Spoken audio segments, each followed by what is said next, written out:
Yan guys, so nakikita nyo yan?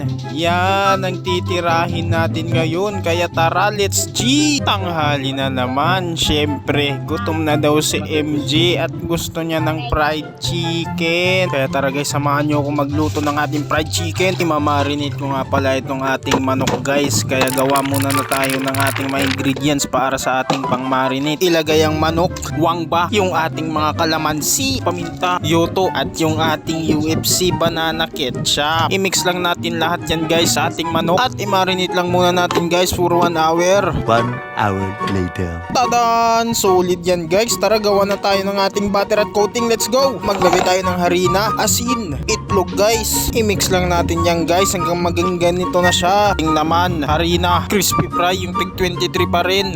Paminta, goods na yan. Isa-isahin na rin natin yan guys dahil nagugutom na rin ako. Nakagutom pala mag-vlog ng ganito. Isa lang na natin yan. Sanang kalan, boom, magpainit ng kawali. Aba syempre mantika. Pituhin na natin yan. At goods na to guys. Kunin na natin. Ay, kakasarap niyan. Tirahin na natin to. Baka tirahin pa ng iba.